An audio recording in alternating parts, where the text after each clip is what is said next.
नमस्कार, बहुत बहुत स्वागत और अभिनंदन आप सभी का द डिबेट में। मैं ब्रजेश मिश्रा हूं और कोरोना वायरस पूरी मानवता के लिए एक बड़े खतरे के तौर पर सामने है। कोरोना वायरस ने पूरी दुनिया की व्यवस्था को ठप कर दिया है। देश दुनिया ही नहीं, भारत ही नहीं, उत्तर प्रदेश ही नहीं, हमारे आपके शहर ही नहीं, दुनिया का हर कोना कोरोना वायरस से बहुत ही बुरी तरह से प्रभावित है। दक्षिण अमेरिका का एक देश है इक्वाडोर।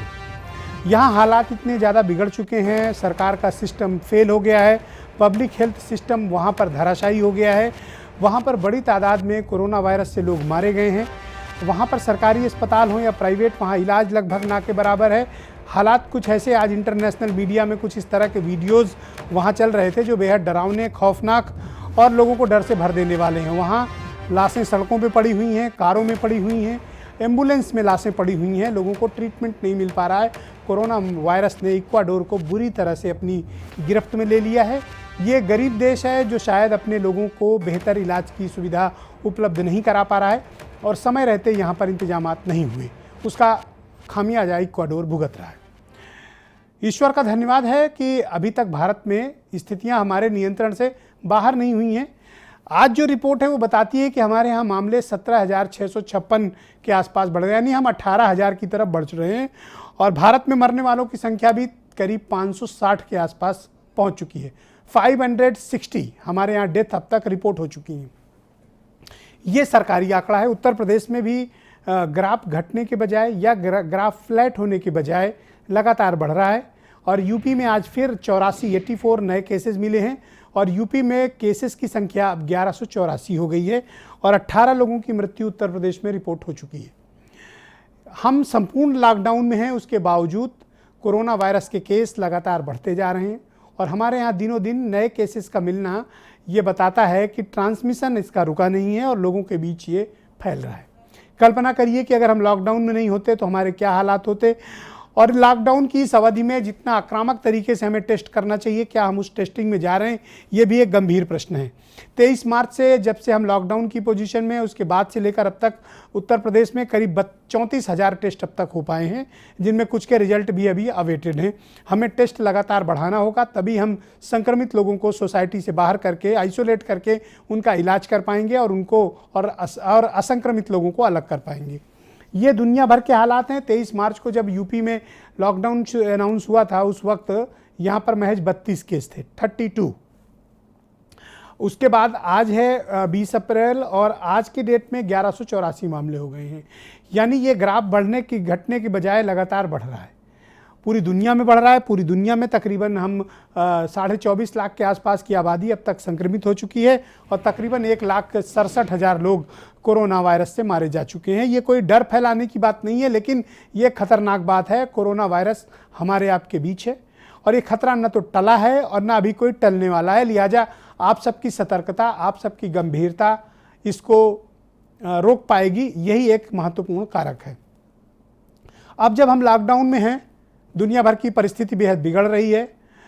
अब तक 4 महीने से ज़्यादा का वक्त हो गया है। कल डॉक्टर नरेश त्रिहन भी थे, मैंने उनसे पूछा भी था कि कोई दवा विकसित हुई, कोई वैक्सीन विकसित हुई।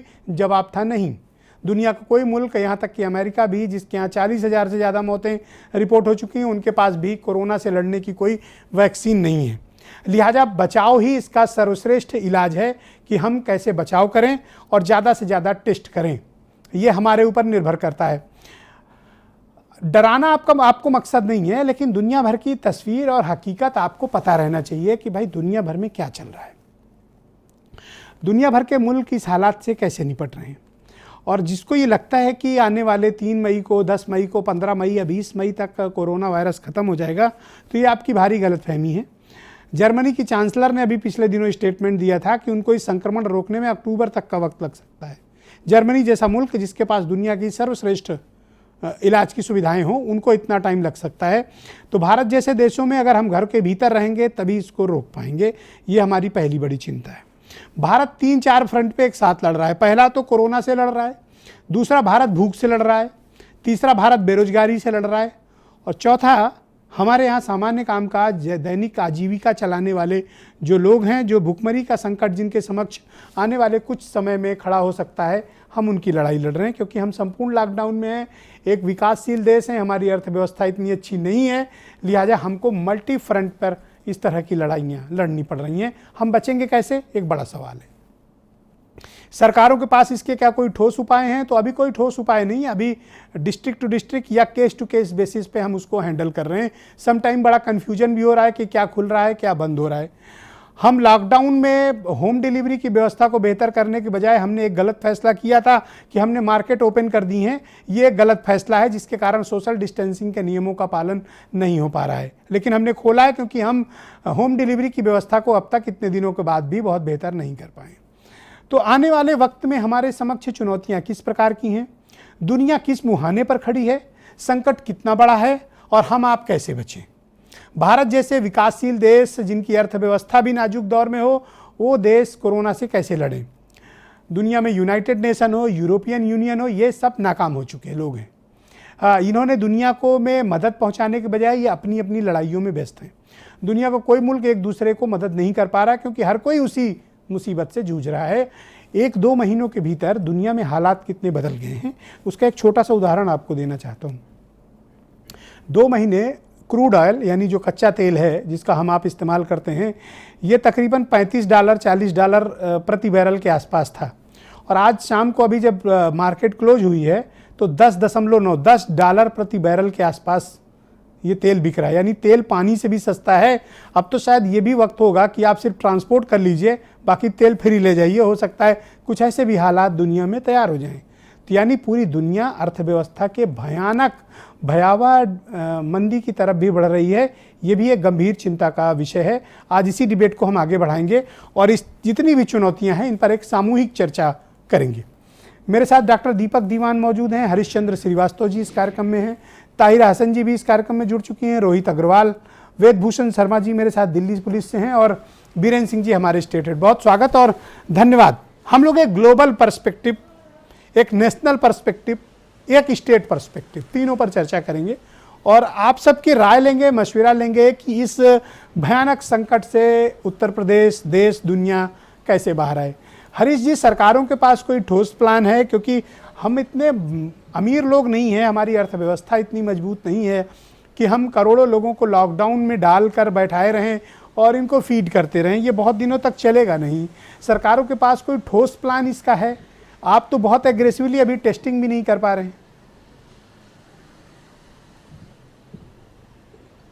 नहीं, ये बात आपकी सही है कि जो टेस्टिंग कैपेसिटी है, जो महामारी का जो संकट है उसके सापेक्ष हमारी कैपेसिटी बहुत कम है। लेकिन आपने देखा कि लगातार इतने दिनों में टेस्टिंग कैपेसिटी को उत्तर प्रदेश में कितनी तेज़ी के साथ बढ़ाया गया है। 2 कोबास मशीनें एक KGMU के लिए, एक SGPGI में इंस्टॉल होने जा रही है जी, ताकि बहुत तीव्रता के साथ इसकी जांच को और तेज़ी के साथ किया जा सके। जांच किट भी एक बड़ी संख्या में जांच किट भी मंगाई जा रही हैं जी। तो उसको लगातार ये जो इसके महामारी के संकट को देखते हुए हम अपनी स्वास्थ्य सुविधाओं को ज़्यादा से ज़्यादा बेहतर बना सकें, ज़्यादा से ज़्यादा सुदृढ़ बना सकें, उसकी दिशा में लगातार सरकार काम कर रही है। लोगों को ट्रेनिंग दिए जाने, डॉक्टर से लेकर के पैरामेडिकल स्टाफ और सफाई के स्टाफ, सब जो इस कार्य में लगे होते हैं उनकी ट्रेनिंग से लेकर के जी, मैं क्या मानता चाहे वो दवा की बात हो, लॉकडाउन आपने किया है, बहुत बड़ा त्याग, सेक्रीफाइस भारत की सरकार ने किया है। हम सब के का अस्तित्व तो पूरी चुनौती पर लगा हुआ है, दांव पे लगा हुआ है। ये जो गोल्डन टाइम है लॉकडाउन का, इसमें आप कॉन्टैक्ट ट्रेसिंग, टेस्टिंग, आइसोलेशन और इलाज, इस पर सरकारों को अपने सारे संसाधन झोंक देने चाहिए। क्योंकि हम सब कुछ बंद करके बैठे हैं। सब कुछ बंद करने का मतलब तबाही भी होता है और पता नहीं हम कब इसको रिवाइव कर पाएं। हमारे समक्ष तो अब तो अस्तित्व का संकट है। बिल्कुल नहीं, लेकिन देखिए सरकार की चेष्टा में, सरकार के प्रयास में कोई कमी नहीं। जहां एक मरीज मिलता है, इसका एक संक्रमित मिलता है, उसकी कॉन्ट्रैक्ट ट्रेसिंग से लेकर के उनको फॉलो अप करने से लेके सरकार का तंत्र पूरी तरह से इसको समर्पित है। परंतु दिक्कत क्या है कि कई लोग अपनी इस कॉन्ट्रैक्ट को छिपाते हैं और बाद में पता लगता है कि वो सब्जी बेच रहे थे और वो संक्रमित निकले और उनको कहीं कॉन्टैक्ट हुआ था। तो दिक्कत ये है कि लोग जो अभी भी इस महामारी के इतने बड़े संकट को देखते हुए भी अपने कॉन्टैक्ट को छिपाते हैं, जिसके कारण उनकी जांच नहीं हो पाती। अभी तक गनीमत यह है उत्तर प्रदेश में कि जो मैन टू मैन कॉन्टैक्ट के कारण ही ये लोग संक्रमित पाए जा रहे हैं जी। और छिपाने के कारण पता लगता है कि एक आदमी सैकड़ों लोगों को वायरस दे देता है। तो लगातार उनकी ट्रेसिंग करना, उनको टेस्ट करना, तो इस पे ये कंटेन कैसे हो सके, लगातार सरकार का प्रयास ये है। और संभवतः अब तक ये कंटेन भी हो गया होता अगर कुछ लोगों ने इसका एक मूर्खतापूर्ण मजाक न बनाया होता और अपनी उसी इसके अपने कांटेक्ट को ताहिरा हसन जी मेरे साथ मौजूद हैं। लोग बड़ी संख्या में ताहिरा जी, मैं आपको बताना चाहता हूं, बल्कि आप तो अगर वो अपनी पहचान को या कांटेक्ट को बता देते तो संभवतः इतना बड़ा संकट न खड़ा होता। ऑलराइट ताहिरा जी, 23 मार्च को जब हम लॉकडाउन अनाउंस कर रहे थे भारत में, तब उस वक्त उत्तर प्रदेश में महज 32 केस थे। 5 अप्रैल तक 278 केस थे हमारे पास, और आज जब हम आपसे बात कर रहे हैं तब तक ऑफिशियली सरकारी रिकॉर्ड बता रहा है कि 1184 केसेस मिल चुके हैं। तब तक एक भी मृत्यु नहीं हुई थी, आज 18 लोगों की मृत्यु हो चुकी है। हम संपूर्ण लॉकडाउन में हैं, उसके बावजूद नंबर ऑफ केसेस बढ़ रहा है। दुनिया के आंकड़े बढ़ रहे हैं, देश के आंकड़े बढ़ रहे हैं। बिल्कुल, देखिए ब्रजेश जी, लॉकडाउन का मतलब ही ये होता है कि आप टाइम बाय करते हैं, जिससे कि उस टाइम में आप अपनी मेडिकल फैसिलिटीज को मजबूत सुदृढ़ कर ले। यही इसीलिए हम लोग तारीफ कर रहे थे कि बहुत जल्दी सही समय से प्रधानमंत्री ने पूरे नेशनल लेवल पे लॉकडाउन कर दिया। लेकिन आपने लॉकडाउन किया, कब तक आप अंदर बंद करके रखेंगे लोगों को? बात ये, उस बीच में जो आपके पास टाइम था, आपको अपनी मेडिकल फैसिलिटीज को मजबूत करना था।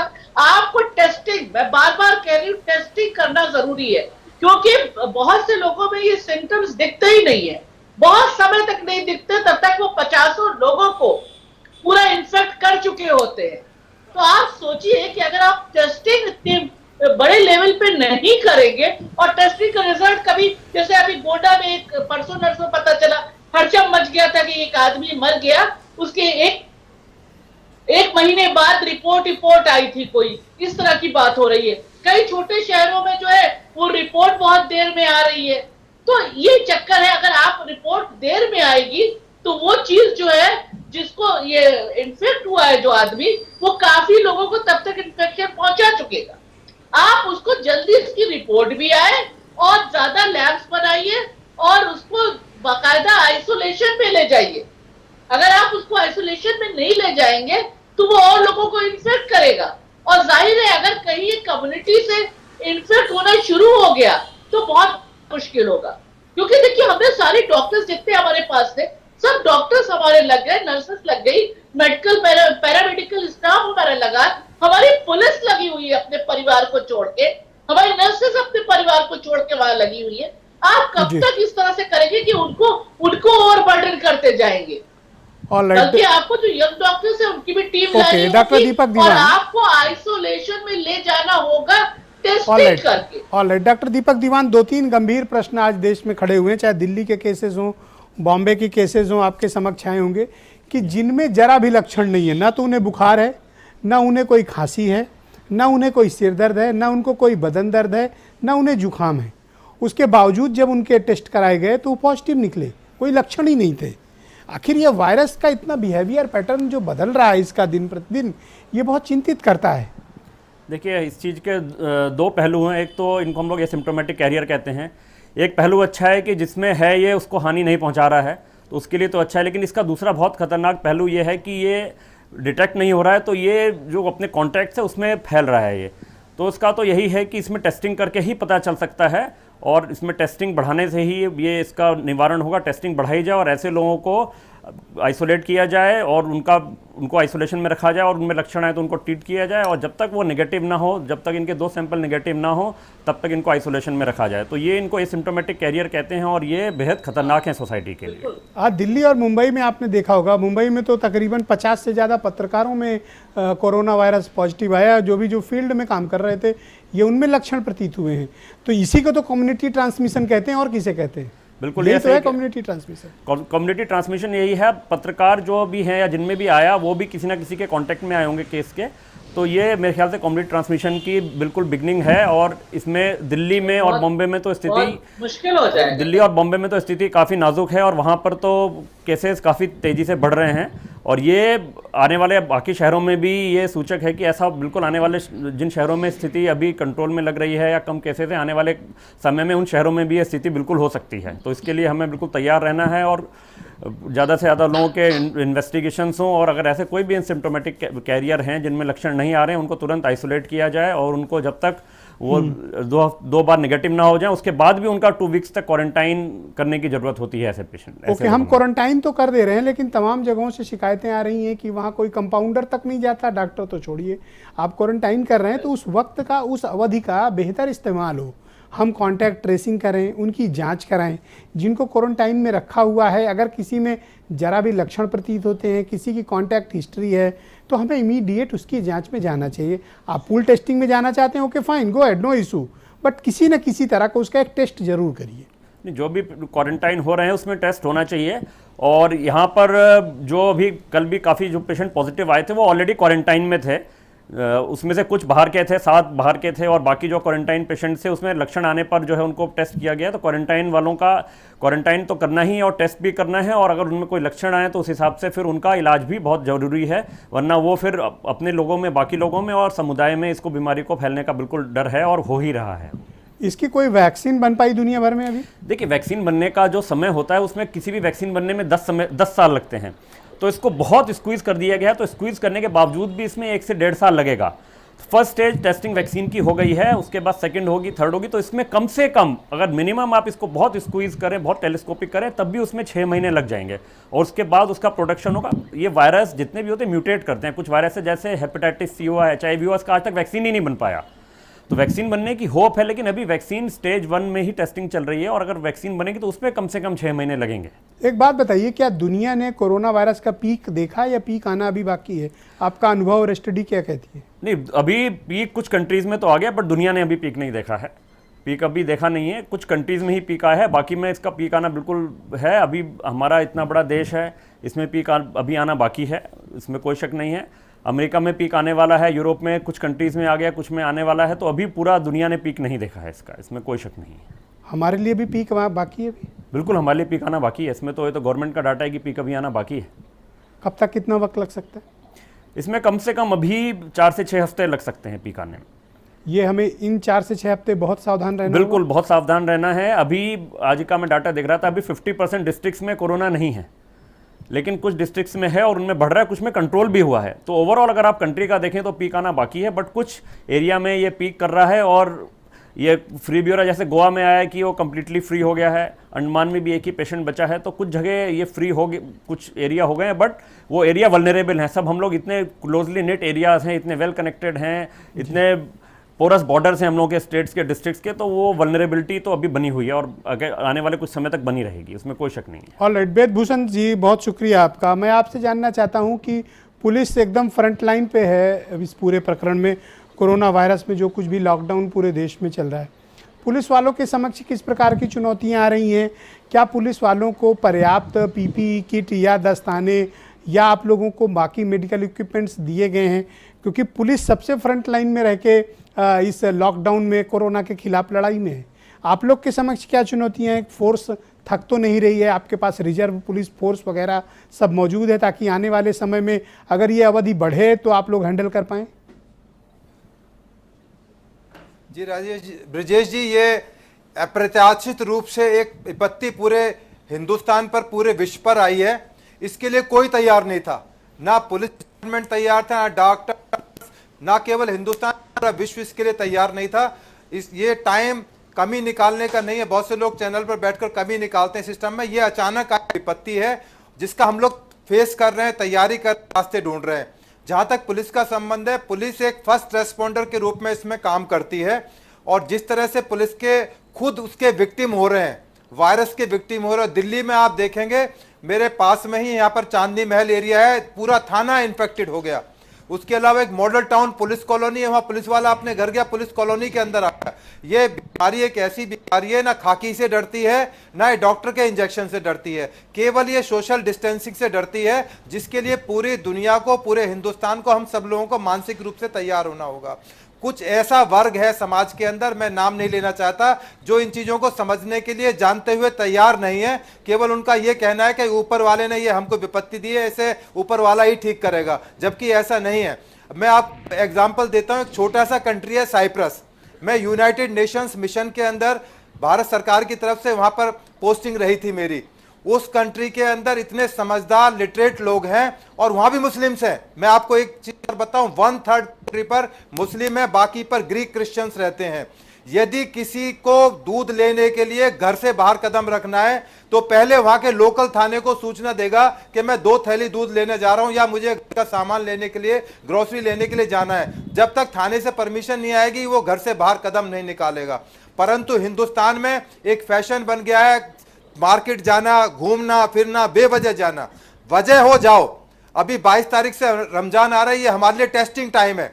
22 तारीख को सब उम्मीद कर रहे हैं कि शायद जिस बिरादरी की बात कर रहा हूं वो इस बात को समझें कि ठीक है, रमजान बहुत पाक मौका है, पूरे हिंदुस्तान, पूरे वर्ल्ड में जहां भी हमारे मुस्लिम्स हैं उनको मनाना चाहिए, पर हालात की गंभीरता को देखें। यदि इस लॉकडाउन को खोल दिया गया और यदि वो सारे सड़कों पर आ गए तो जो उसकी जो भीषणता है, उसकी जो बर्बरता है, मतलब समझ से परे है। एक मेरी चिंता और है, पुलिस डिपार्टमेंट को लेकर है, पूरे देश भर के पुलिस डिपार्टमेंट का कंसर्न है कि आप फ्रंट लाइन पे काम कर रहे हैं, 12-12, 14-14, 18-18, 20-20 घंटे पुलिस डिपार्टमेंट काम कर रहा है और ये कब तक चलेगा अभी नहीं पता।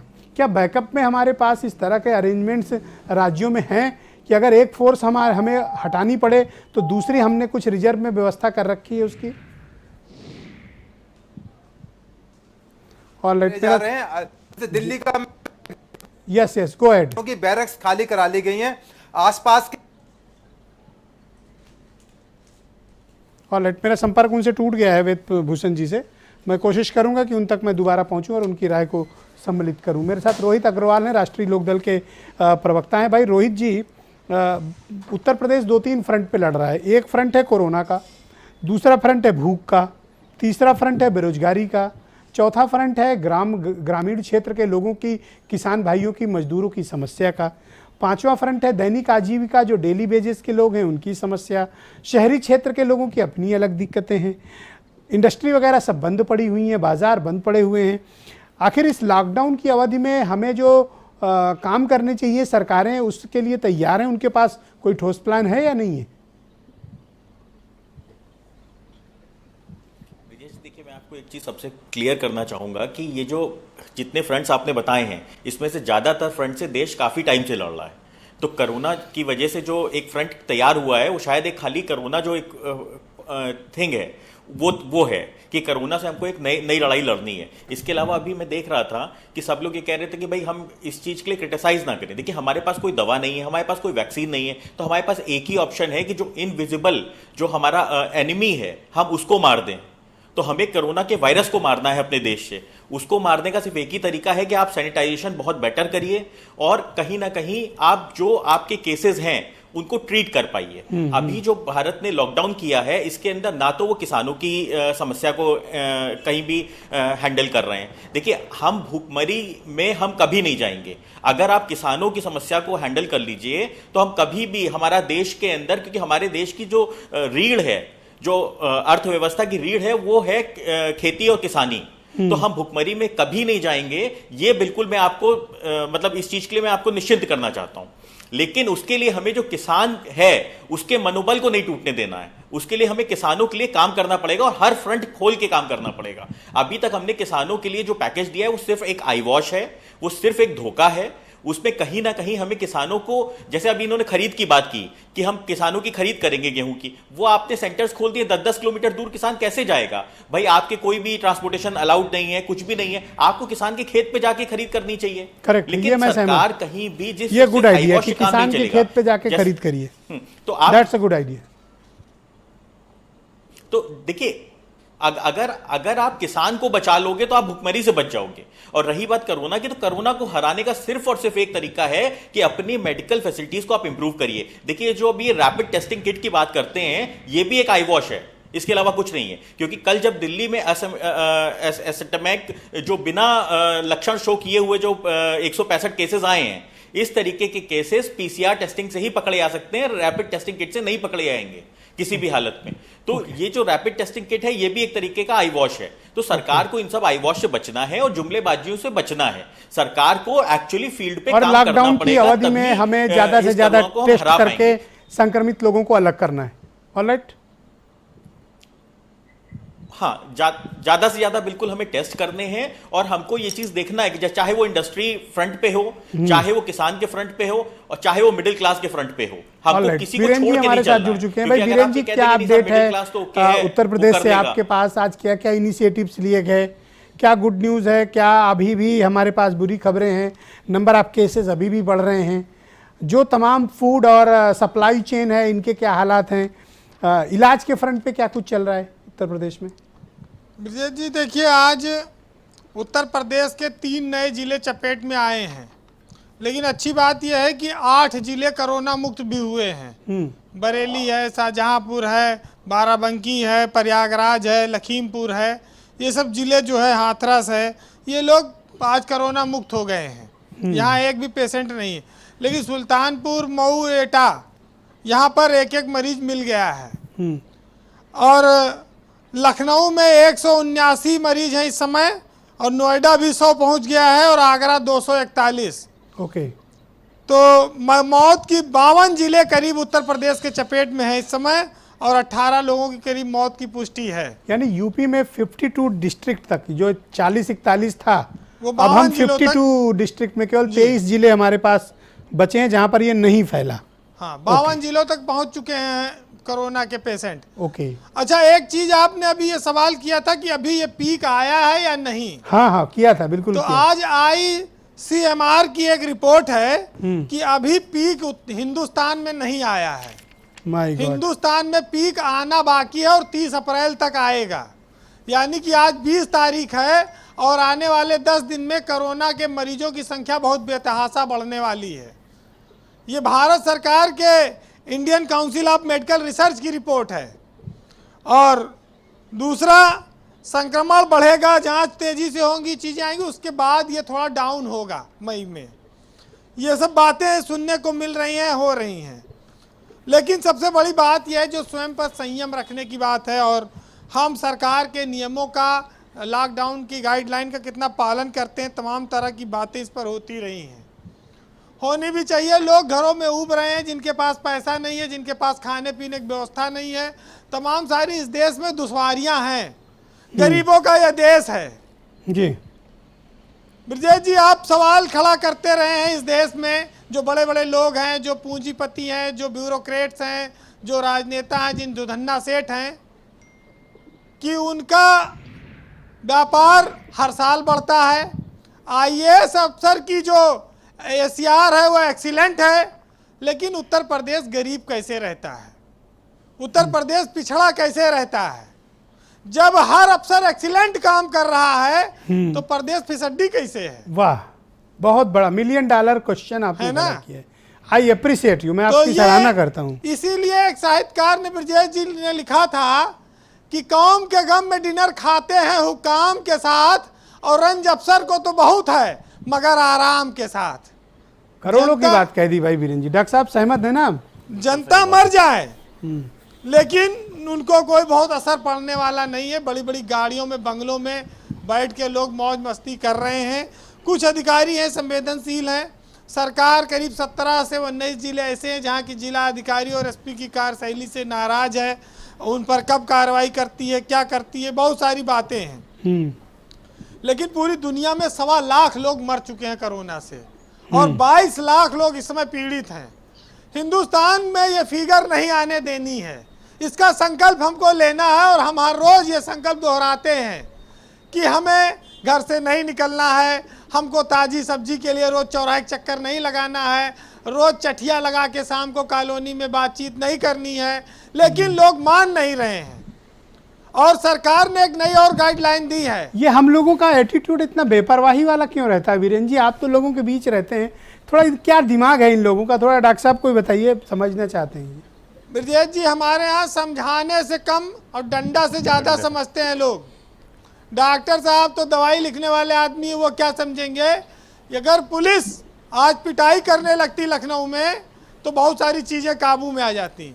साहब कहते हैं लोग सब पुलिस से ही उम्मीद करते हैं लोग, तो क्या करें? आपस में झगड़ा करे आदमी तो वो पुलिस फिर आएगी।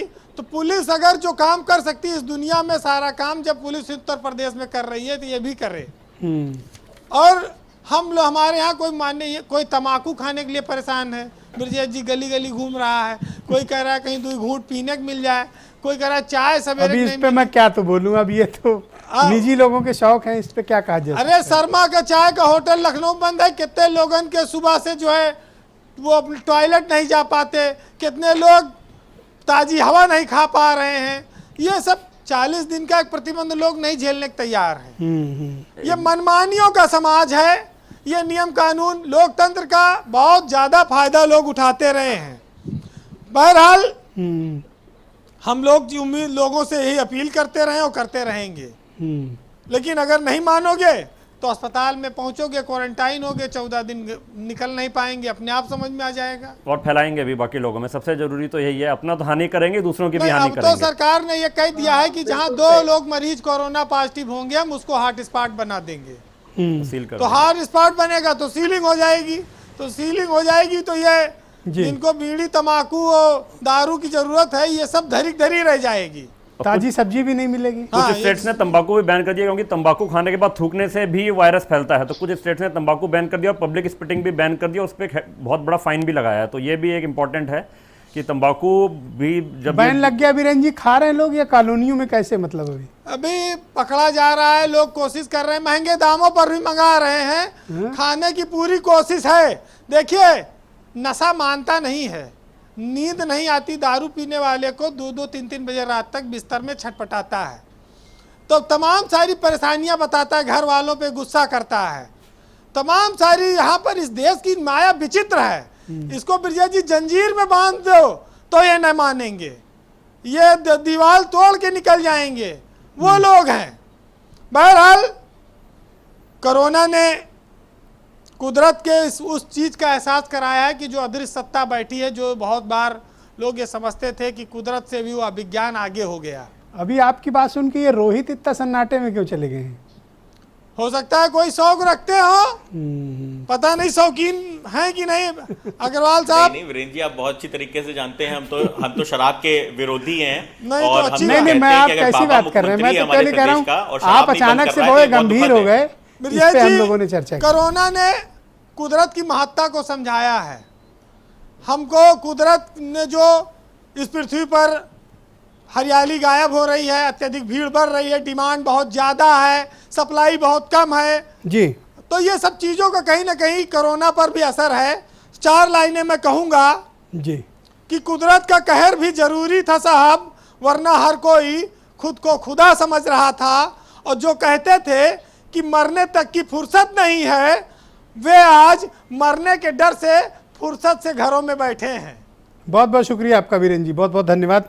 बहनों भाइयों, एक छोटे से ब्रेक के लिए रुकेंगे। ब्रेक के बाद आपको देश दुनिया, उत्तर प्रदेश और क्या हालात हैं कोरोना के, किस तरह से दुष्प्रभाव ये दुनिया के दूसरे देशों पे डाल रहा है, किस तरह से स्पेन, फ्रांस, इटली, यूरोप के दूसरे देशों में, ब्रिटेन में, अमेरिका में, इटली और भारत में समस्याएं बढ़ गई हैं। यहाँ तक कि रूस में जो पिछले हफ्ते महज 12,000 केसेस मिले थे, वो बढ़कर अब 48,000 के आसपास पहुँच रहे हैं। कोरोना वायरस का विस्तार लगातार हो रहा है और ये पूरी दुनिया को अपनी चपेट में ले चुका है। एक छोटा सा ब्रेक, तुरंत लौटेंगे।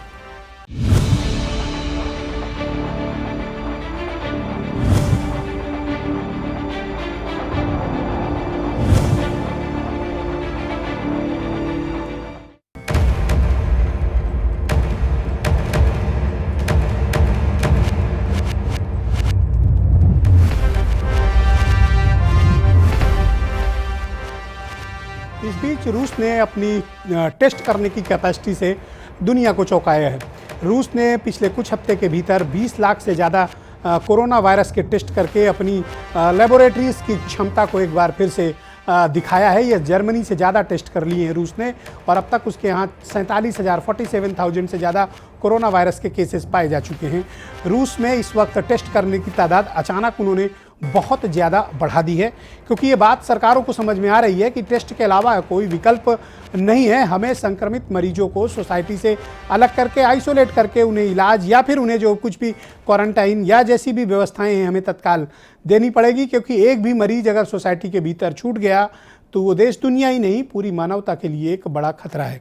अब तक जो सूचना है उसके मुताबिक 40 लाख से ज़्यादा टेस्ट अमेरिका कर चुका है और 18 लाख से ज़्यादा टेस्ट जर्मनी कर चुका है। टेस्ट करने की क्षमताओं में लगातार वृद्धि हो रही है। उत्तर प्रदेश में अब तक हम तकरीबन 34,000 टेस्ट कर पाए हैं और देश भर में तकरीबन हमारे टेस्ट करने की संख्या 3 से 3.5 लाख के बीच है। भारत को इस लॉकडाउन की अवधि में टेस्टिंग कैपेसिटी को दूसरे देशों के मुकाबले बहुत तेज़ी से बढ़ाने की ज़रूरत है, क्योंकि लॉकडाउन का एक एक घंटा ही नहीं बल्कि एक एक सेकंड हमारे लिए बहुत कीमती है, क्योंकि हमने अपनी पूरी अर्थव्यवस्था, सारा इंफ्रास्ट्रक्चर, सारी इंडस्ट्रीज और सब कुछ बंद करके बैठे हैं। हमें एक एक सेकंड हमारे लिए भारी पड़ रहा है, घंटा नहीं बल्कि सेकंड्स हमारे लिए काफ़ी भारी पड़ रहे हैं। लिहाजा इस अवधि का, इस दौरान लॉकडाउन का बहुत बेहतर, बहुत एग्रेसिव टेस्ट प्रक्रिया में भारत को जाने की आवश्यकता है।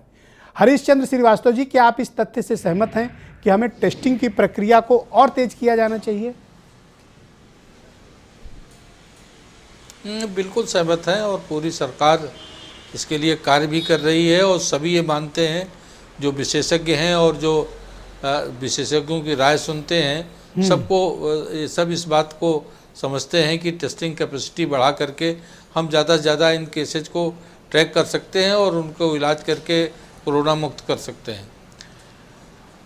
परंतु जहाँ तक सरकार का सवाल है, वो अपने संसाधनों के अनुकूल उस कैपेसिटी को भी बढ़ा रही है जी। और ताहिरा जी भी बात कर रही थी, लेकिन इसके लिए, इसकी टेस्टिंग के लिए भी ट्रेंड स्टाफ होता है, तो रातों रात उनको ट्रेन कर पाना, उतनी स्टाफ की कैपेसिटी बढ़ा पाना भी एक दिक्कत तलब होता है। लेकिन सरकार उस लिहाज से भी लगातार उन क्षमताओं को विकसित कर रही है कि ज़्यादा से ज़्यादा लोगों की हम टेस्टिंग कर सकें, और इसीलिए जो एक कोबास मशीनें जो KGMU और SGPI में इंस्टॉल होने जा रही हैं, इनसे हज़ारों की संख्या में इसकी टेस्टिंग और तेज़ी के साथ हो सकेगी और जितनी जल्दी से जल्दी हो सकता है उत्तर प्रदेश को कोरोना मुक्त कराया अरे जी, एक समस्या और है, कोरोना की समस्या से तो हम पीड़ित हैं ही।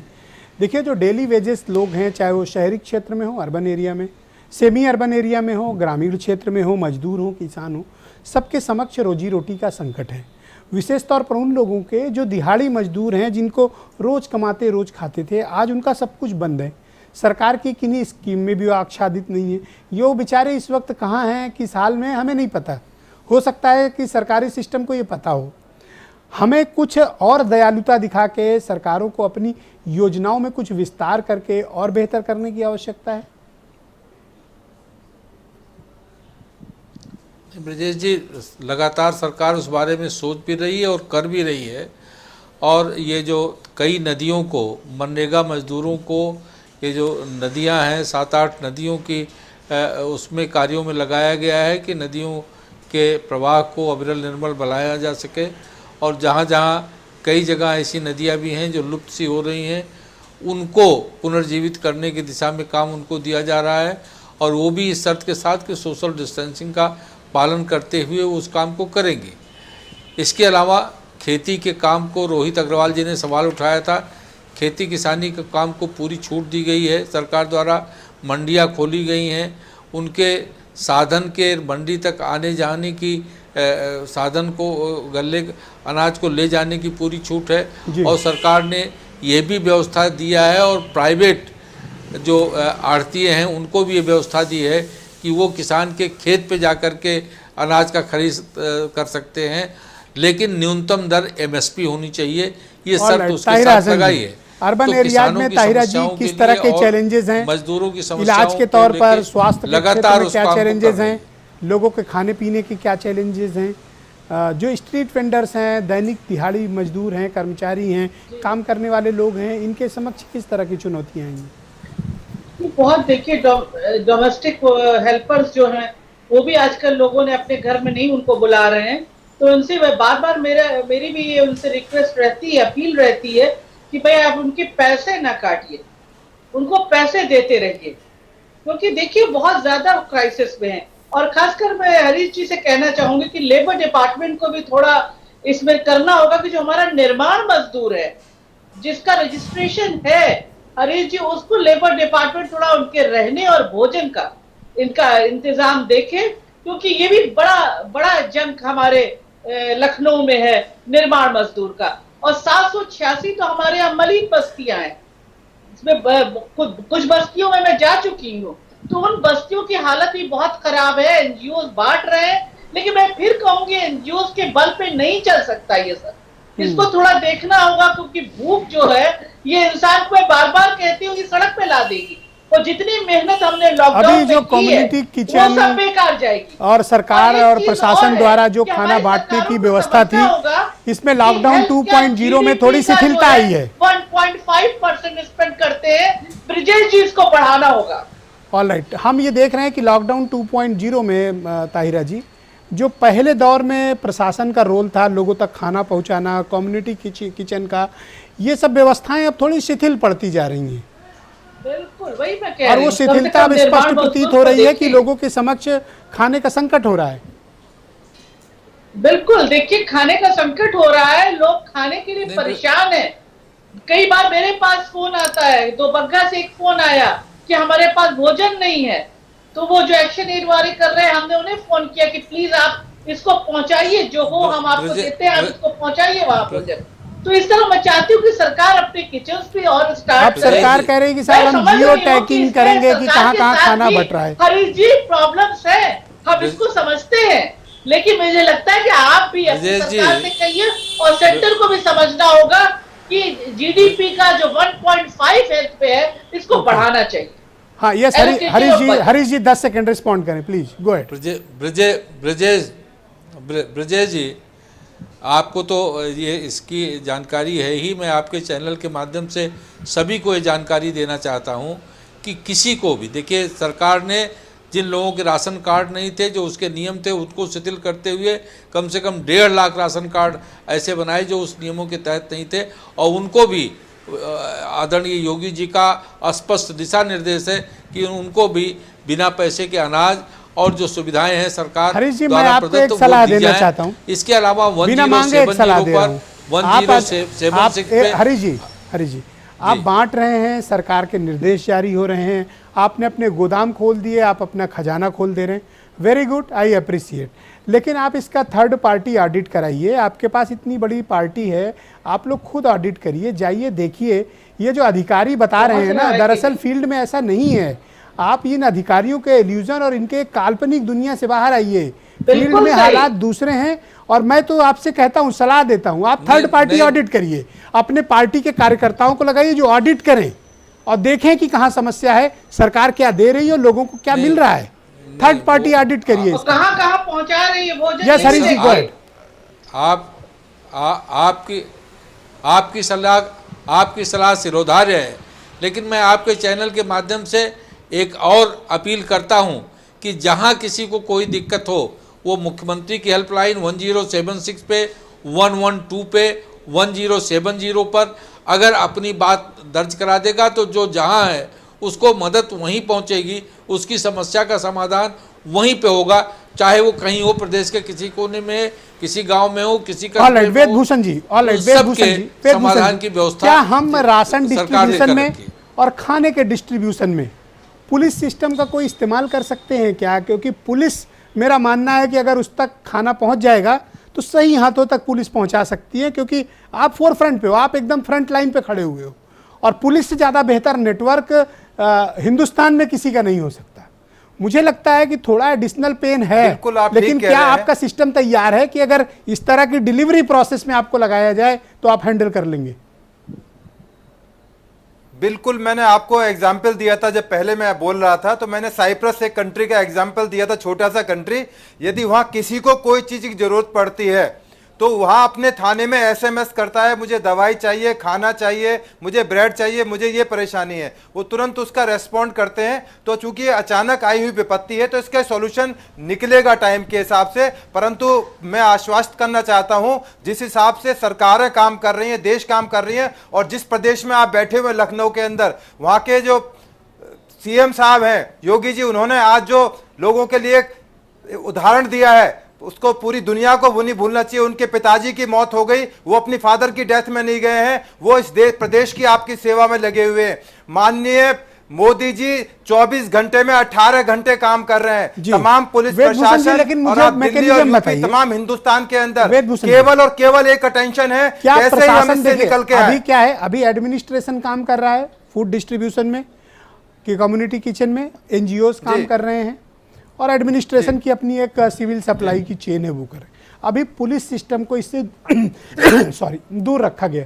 मेरी सलाह है कि क्या हम पुलिस को इस सिस्टम से जोड़ सकते हैं?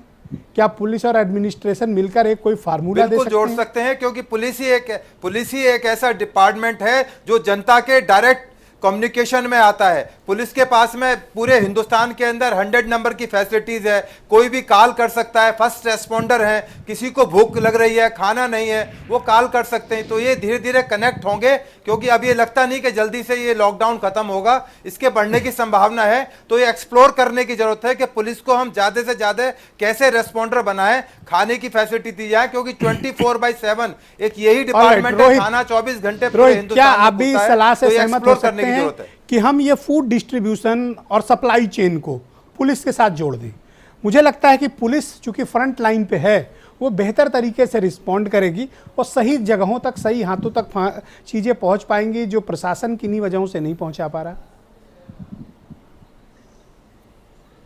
विजय जी, बिल्कुल आप ठीक कह रहे हैं और आपकी सलाह बिल्कुल ठीक है, और आपकी हमेशा सलाह हमेशा ठीक ही होती है जो भी आप सलाह देते हैं। अगर सरकार उन पर कार्यान्वित कर ले तो मुझे लगता है बड़ी समस्याएं प्रदेश की खत्म हो जाएंगी। लेकिन समस्या ये है कि जो जमीनी हकीकत है वो बहुत अलग है। अभी हरीश जी को मैं इंटरप्ट नहीं करना चाहता था, मैंने नहीं किया, क्योंकि वो कुछ नंबर्स वगैरह बता रहे थे तो मुझे लगा शायद किसी के काम आ जाए वो। लेकिन सच्चाई कुछ और है। सच्चाई ये है कि आप 112 पे कॉल करिए, इंगेज जाता है। सच्चाई ये है कि भाजपा के कार्यकर्ता कम्युनिटी किचन से पैकेट उठा के लेके जाते हैं और छाट छाट के लोगों को पैकेट बांटते हैं। ये शिकायतें आई हैं मेरे पास। सच्चाई ये है कि लोग भूखे, मतलब इनके पास कोई डेटा नहीं है। जो दिहाड़ी मजदूर जो आपने बात की थी, इन्होंने बड़ी सफाई से उसको घुमा दिया बात को हरीश जी ने। इनके पास कोई जो ठेला लगाने वाला, खुमचा लगाने वाला, आपके पास गलत आती है, कोई डेटा इनके पास नहीं। रोहित जी कि इनको, रोहित जी खुद डायल करके देखिए, एक काम करें ना, डायल करके देखिए, मैं कहता हूं राष्ट्रीय लोकदल के कार्यकर्ता गलत आती है,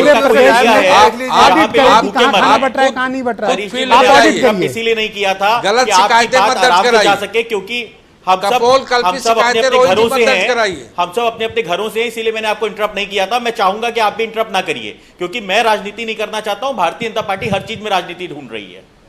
ठीक है, रोहित, ऐसा क्यों नहीं करते हैं कि आप कर रहे हैं इसलिए आपको इंटरप्ट कर रहा हूं। हरीश जी बोल रहे हैं, आप राजनीति कर रहे हैं इसीलिए आपको इंटरप्ट कर रहा हूं। हाँ, तो इंटरप्ट मैं आपको एरिया भी बता रहा हूं।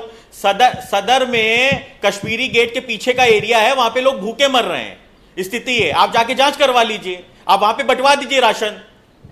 ठीक है, आप हम नहीं कह रहे कि हमने कहा, हम तो ये कह रहे हैं कि वहां पे लोग भूखे हैं, वहां पे आप राशन पहुंचवा दीजिए। मुझे लगता है कि भला हो जाएगा लोगों का, कम से कम वहां के। एक काम क्यों नहीं करते? तो रोहित, लिसन, हरीश जी 1 मिनट रुकिएगा। हरीश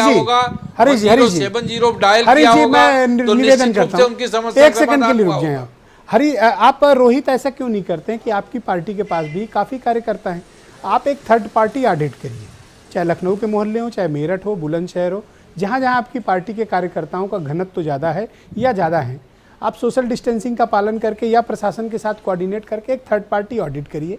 आप सरकार को बताइए, ऑफिशियली ईमेल करिए, मीडिया को भी जारी करिए उसमें, और हम लोग को भी लूप में रखिए। बताइए कि भाई फील्ड में क्या चल रहा है, जितने दावे किए जा रहे हैं उसकी हकीकत क्या है, किन किन सेंटर्स में क्या क्या प्रॉब्लम्स आ रही हैं। पॉलिटिकल पार्टी का काम सिर्फ इलेक्शन में वोट मांगकर सत्ता हासिल करना नहीं है, वो आपके लिए भी लागू है, हरीश जी के लिए भी लागू है, सपा बसपा कांग्रेस के लिए भी लागू है।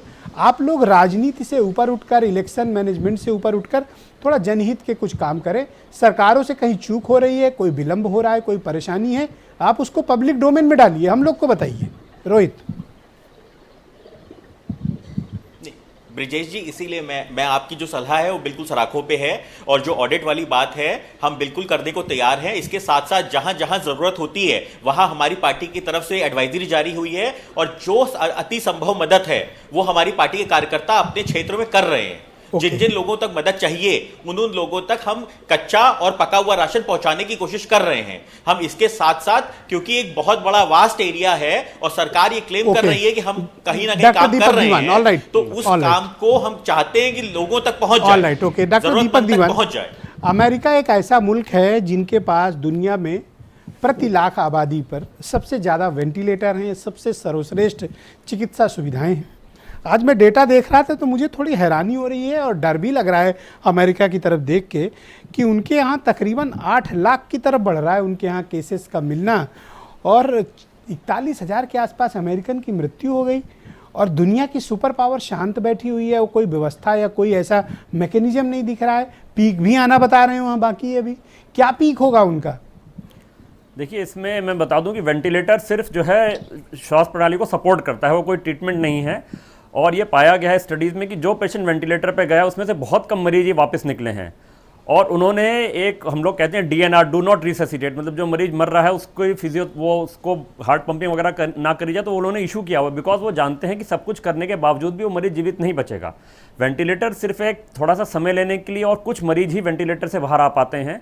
तो मेन इसमें ट्रीटमेंट वाइज यही है कि इसमें अर्ली डिजीज़ को किया जाए, ऑक्सीजन की जब जरूरत हो ऑक्सीजन किया जाए, साफ़ सफाई रखी जाए, पेशेंट का न्यूट्रिशन मेंटेन किया जाए, उसको कोई सेकेंडरी इन्फेक्शन, मतलब कोरोना के अलावा कोई इन्फेक्शन ना हो, अगर मरीज गुर्दे का है तो उसको डायलिसिस किया जाए और सपोर्ट किया जाए। वेंटिलेटर सिर्फ एक सपोर्टिव थेरेपी है टाइम बाय करने के लिए, और जो पेशेंट वेंटिलेटर पे गया है वो पूरी दुनिया में आंकड़ा यही कहता है कि बहुत कम मरीज वेंटिलेटर से बाहर निकल पाए हैं।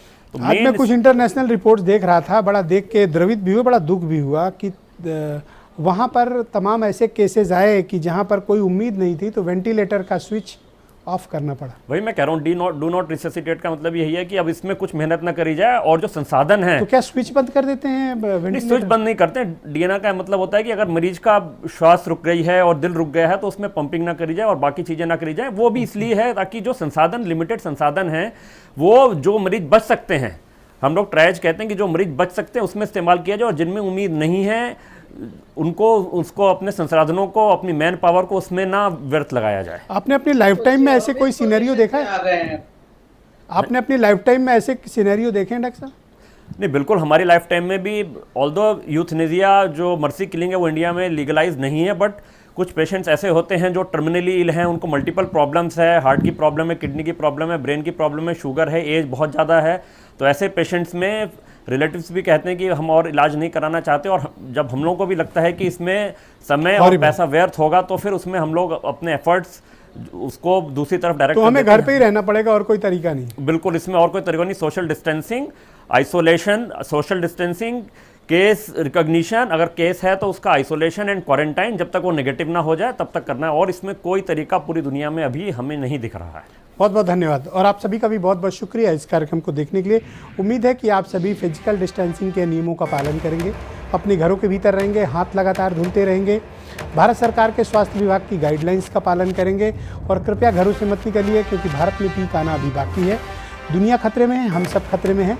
संपूर्ण लॉकडाउन के बावजूद उत्तर प्रदेश और देश भर में कोरोना वायरस केसेस के मामले मिलते जा रहे हैं, और हमारे यहाँ मृत्यु की संख्या भी लगातार बढ़ती जा रही है। अब तक करीब 570 के आसपास मृत्यु पूरे देश भर में रिपोर्ट हो चुकी है। अभी भारत में पीक आना बाकी है, हम अपने घरों में रहेंगे, ज़रूर बचेंगे, न निकलिए, न किसी को निकलने दीजिए। बहुत बहुत धन्यवाद, थैंक यू।